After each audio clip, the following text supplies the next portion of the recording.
Selamat tahun baru bestian deh gengs, ikutin kegiatan aku tahun baruan di kampung yuk. Disclaimer dulu, video ini udah tanggal 2 ya, soalnya tanggal 1-nya aku sama kakakku masih di Medan. Ini pagi-pagi bangun tidur langsung cuci muka terus pakai sunscreen karena kita mau pergi ziarah. Jadi tanggal 1-nya emang belum ada yang ziarah karena sengaja nungguin kami balik dulu barulah kita pergi ziarah sama-sama gitu. Ini kita jalan kaki aja karena emang kuburan opung kami itu nggak jauh dari kampung, tapi lihatlah adikku yang satu ini nggak mau jalan kaki, jadi dia naik motor sendirian. Dan di sini tuh aku sama kakakku salfok dan nggak ada habis-habisnya ngomongin tinggi badan adikku yang paling kecil karena di antara kami semua cuman dia yang tinggi padahal umurnya masih baru 14 tahun dan kayaknya masih bakalan nambah tinggi lagi nanti ke depannya. Nah oke, ini kita udah sampai, langsung aja mau bersih-bersih dulu soalnya ini udah semak kali, kalau bahasa Simalungun bilangnya dom mahalong. Jadi di sini semua ambil bagian biar bersih-bersihnya cepat selesai, ada yang manrambas, ada yang mangiskis, ada yang ngelap keramik biar kinclong, dan yang terakhir ini mau nyiapin bunganya. Dan mohon maaf ya, ini masih pakai botol aqua yang dipotong atasnya karena kemarin aku sama kakakku belum sempat untuk beli tempatnya. Setelah selesai bersih-bersih dan nyiapin bunga, kita langsung mulai ziarah nih. Pertama ke opung kami laki-laki, terus lanjut ke sampingnya yaitu ke istrinya yang kami panggil tua. Jadi kalau di Simalungun mamanya bapak kita itu emang kita panggil tua. Lanjut ini kita tabur bunga, aku nggak ngerti pastinya apa filosofinya ya, tapi setiap tabur bunga bapakku selalu bilang kayak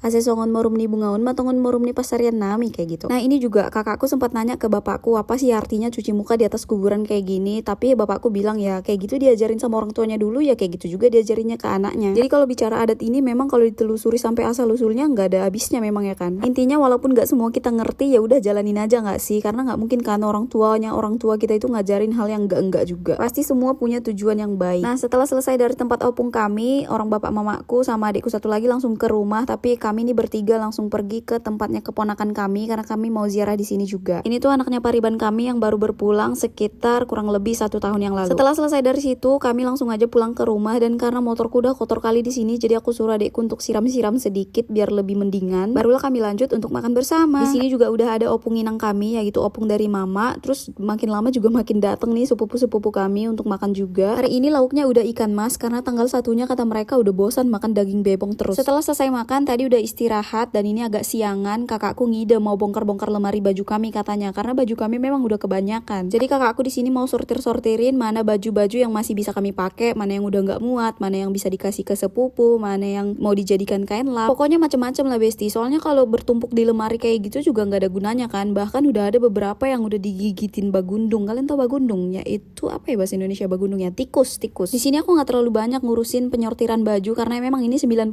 bajunya kakakku. Jadi terserah dia mau dikemanain, mau dikasih ke siapa ya terserah ya. Yang penting aku juga udah nggak pakai lagi. Mereka sibuk sama baju, aku sibuk mindah-mindahin roti tahun baru yang bakalan aku bawa balik ke kosan aku ke Medan. Untuk roti tahun baru kali ini nggak ada yang mama aku bikin sendiri, jadi semuanya beli. Tibalah saatnya ini berpamit-pamitan dan pastinya dapet lah ya uang saku tahun baru dari opung inang kami. Aku juga sore ini langsung mau balik ke Medan, salaman dulu sama bapakku ya kan. Tapi hari ini kakakku nggak ikut pulang karena kakakku liburnya masih ada, jadi dia masih tinggal di kampung. Aku tuh ada kerjaan di Medan besoknya, jadi aku harus balik duluan. Berpamit-pamitan semuanya, dan di sini tuh Lisna datang ke rumah padahal aku udah mau balik ke Medan. Dia masih betah katanya di kampung, jadi dia belakangan lah dia balik ke Medan. Nah ini di kampung selanjutnya namanya Tulpang, aku singgah di tempat poluku. Jadi ini tuh kakaknya bapakku, jadi itu sama dengan Bow ya, kami manggilnya Polu. Nah kalian lihat ini tuh paribanku tapi dia sudah bapak-bapak, giginya sedikit sompel kebanyakan makan gulai. Bow kami tuh ada 2 dan ini yang paling besar, jadi bow kami yang satu lagi itu tinggalnya di Medan dan tanggal 1 aku udah kesana sama kakakku. Nah inilah enaknya, aku singgah di tempat bowku terus aku langsung dibawain jenang sama bowku. Ini tuh dodol ya, dibikin sendiri, jadi ini dikasih untuk aku bawa balik ke Medan. Dan ini masih hepot lagi dia nawarin rotinya mau aku bawa nggak gitu. Dan ini aku dikasih kembang loyang nih sama sepupuku, terus ada lemang juga tapi aku nggak makan lemang ya karena aku nggak suka lemang. Kalau makan roti tahun baru nggak sah ya kan kalau nggak ada kembang loyang. Dan setelah cukup lama juga aku di tempat bauku dan di tempat sepupuku, aku langsung aja dada-dada karena aku mau langsung jalan balik ke Medan. Kalian lihat bagus sekali kan jalan kami di Simalungun ini. Bentar lagi udah kalah nih jalan yang di Keramik yang di Medan itu. Apalagi kalau pas lagi datang hujan di sini,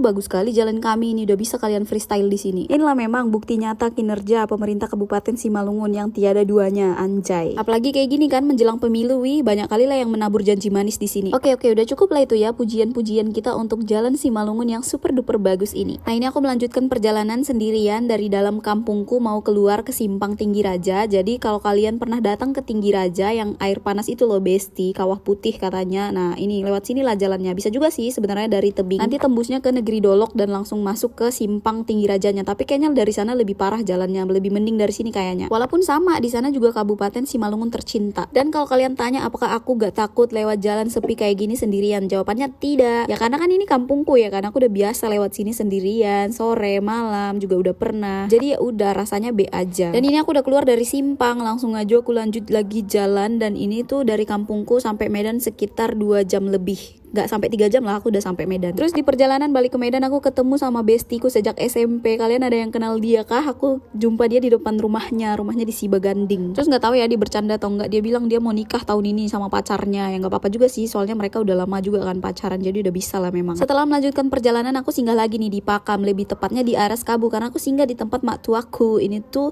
sepupuku, ada sepupuku nih Kak Valen, tapi kami manggilnya Kak Poldo karena dia udah punya anak namanya Poldo. Nah ini dia Poldonya muncul, ganteng kali kan, macam bukan orang Batak. Gak terlalu lama aku singgah di situ karena udah gelap juga, takut mataku yang rabun ini tidak bisa melihat ya kan. Aku bawa motor juga bahaya, jadi aku udah langsung balik ke kosan. Aku tuh sampai kosan itu sekitar 8:30, langsung aja aku lepas dulu semua barang bawaan aku, terus aku langsung lanjut mandi tadi karena udah gerah kali nggak sanggup. Dan ini barang-barang bawaan aku udah aku keluarkan semua. Kalau ditanya capek atau enggak, jawabannya udah pasti capek ya kan. Terus tadi sebelum langsung ke kosan aku singgah dulu di Indomaret untuk beli air minum sama beli Indomie. Kalian lihat ini, sarimi isi 2 sama soto Madura, mie sedap. Ini mau aku masak besok untuk menetralisir jiwa anak kosan dari dalam. Udah segitu aja cerita tahun baru kali ini. Sekali lagi selamat tahun baru semuanya.